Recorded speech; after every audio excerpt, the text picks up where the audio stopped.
Bonjour et bienvenue dans Partir pour se découvrir, le podcast qui retrace le parcours de ces jeunes, étudiants en recherche d'emploi, porteurs de projets ou bien encore explorateurs, qui, âgés de 18 à 30 ans, ont osé franchir le cap pour réaliser leur plus grand rêve, celui de partir à l'étranger. Du Canada, en passant par l'Espagne ou bien encore la Suède, Partir pour se découvrir vous amène aux quatre coins du monde, à la découverte de ces jeunes qui ont décidé de prendre leur destin en main. Là, je suis un peu perdue dans ce que j'ai envie de faire et je me suis dit, c'est aussi l'opportunité de peut-être partir à l'étranger. Le CES aujourd'hui, c'est une mobilité qu'on peut faire une fois dans sa vie en tant que jeune. C'est comme un service civique, sauf que là, c'est obligatoirement dans un pays européen. Donc j'ai grandi personnellement et aussi professionnellement où j'ai vraiment pris confiance et aussi pris confiance en anglais. Parce que l'anglais, c'était vraiment ma difficulté. Tous les travaux qu'on rendait, pour moi, c'était une révélation de mon expérience. Je me suis encore plus ouverte qu'avant. Et ouverte aussi dans l'Europe, parce que je connaissais que le nom Europe et les pays qu'il y avait dans l'Union européenne, mais je connaissais pas tous les avantages qu'on avait de l'Europe. Maintenant, je pense que je suis plus confiante et j'arrive à voir un peu mon futur. Curieuse par nature, Lindsay Khalif est aussi une grande passionnée. Danse, musique, photographie. Elle a enchaîné les années d'études, ne sachant parfois vers où se diriger. Alors avant de se lancer dans la vie professionnelle, Lindsay a préféré continuer à explorer ce que la vie avait de mieux à lui proposer. Pourquoi j'ai voulu faire cette pause-là? C'est que j'ai tout le temps enchaîné depuis mes études, vraiment depuis le lycée. Je suis très polyvalente et je me suis dit, là, je suis un peu perdue dans ce que j'ai envie de faire et j'ai jamais vraiment fait de pause, j'ai vraiment enchaîné et je me suis dit, c'est aussi l'opportunité peut-être de partir à l'étranger. Du coup, comme j'avais pas forcément de grosses économies et je suis tombée sur le Corps européen de solidarité, si on raccourcit CES, et je me suis dit, pourquoi pas la Lettonie, et c'est un pays aussi, je me suis dit que jamais je partirais en vacances là-bas et c'est pour ça aussi qui m'a encore plus poussée à partir dans ce pays-là. Aujourd'hui, je regrette pas d'être partie dans ce pays vraiment, je pense, beaucoup inconnu pour beaucoup de monde. La grande inconnue. Heureusement, pour l'aider à préparer son voyage, Lindsay a pu compter sur l'équipe du CIDJ qui l'a accompagnée pour partir en CES. Il faut savoir que le service volontaire européen, le CES aujourd'hui, c'est une mobilité qu'on peut faire une fois dans sa vie en tant que jeune. Donc quand je dis en tant que jeune, ça va de 18 ans à 30 ans. La particularité du CES, c'est que pour moi, c'est comme un service civique. Sauf que là, c'est obligatoirement dans un pays européen. Le CES, en fait, c'est une forme de volontariat. Donc, on s'engage dans une organisation. Moi, j'étais plus dans l'événementiel, parce que j'ai voulu rester dans mon domaine de communication.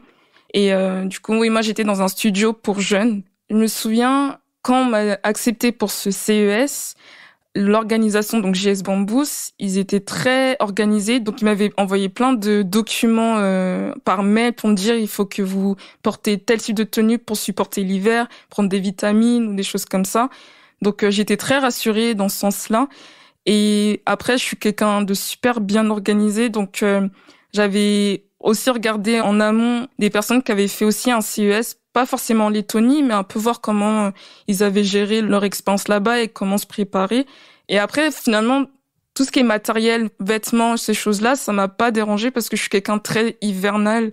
Et du coup, c'était facile à faire ma valise. En posant ses valises en Lettonie, Lindsay doit apprendre à vivre dans un nouvel environnement et à puiser dans ses ressources pour continuer à s'adapter. Quand je suis arrivée, j'ai appris qu'on était 7 à vivre dans une maison. On avait chacun nos chambres. Donc moi, j'étais contente parce qu'un peu introvertie et j'aime bien aussi avoir mon espace. Donc on avait de la chance d'avoir notre propre chambre. Donc c'était une maison où il y avait une cuisine, il y avait 2 salles de bain, une véranda et beaucoup de toilettes. Et du coup, on vivait à 7 avec différentes nationalités. Et du coup, c'était un petit peu dur avec les différentes cultures, avec ces différentes nationalités qu'il y avait autour de moi.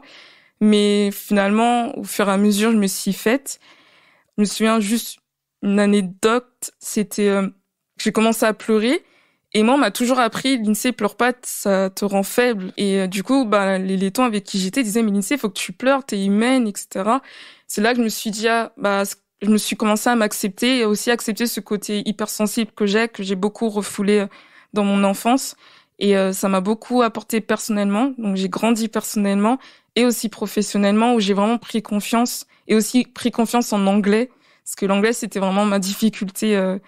Je pense pas que c'était ma difficulté, mais je pense que j'avais pas confiance finalement. Et aujourd'hui, je peux avoir une discussion en anglais.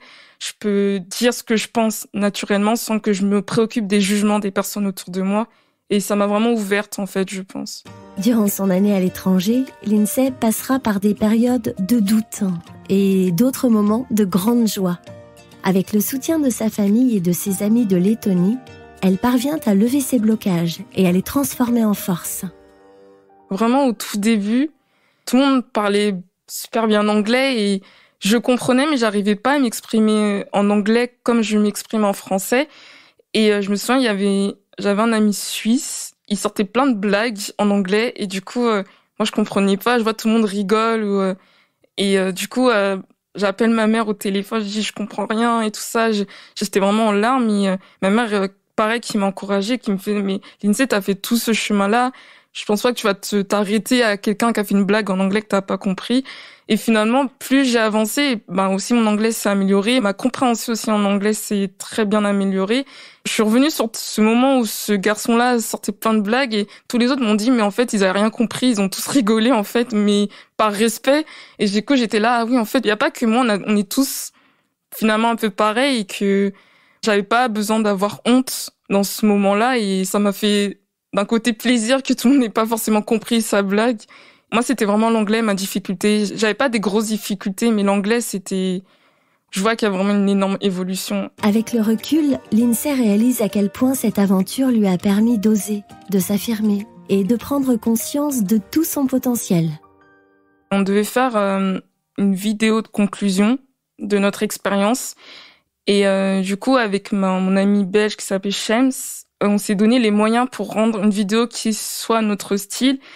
Et je me souviens, on avait fait l'effort d'aller au musée national de Riga, donc la capitale de la Lettonie. Et ils avaient accepté qu'on tourne dans leur musée. Et on était là, mais ouais, on a l'impression qu'on était des VIP. Et du coup, finalement, on a fait une vidéo dans un musée. Et jusqu'à encore aujourd'hui, je me dis, mais on était tellement confiante de ce qu'on est aujourd'hui que on a poussé les portes d'un musée pour faire une vidéo. Et finalement, cette vidéo-là, c'est une de mes préférées aujourd'hui. Je suis tellement heureuse de montrer tout le temps à mes proches cette vidéo-là qu'on a faite. Et tout le monde, j'ai eu des très bons retours. Et du coup, oui, c'était vraiment une révélation. En fait, tous les travaux qu'on rendait, pour moi, c'était une révélation de mon expérience. Si avant de partir, Lindsay avait comme désir celui de se découvrir, ce séjour sera aussi pour elle une belle occasion de s'ouvrir à la culture de l'Europe. En dehors de mon organisation, on avait un groupe WhatsApp avec toutes les nationalités qui font aussi un CES ou autre qu'une autre mobilité dans le pays. Et j'ai rencontré plein de personnes. Et ce que je trouve super beau, c'est que encore aujourd'hui, je suis toujours en contact avec mes amis de toutes ces nationalités.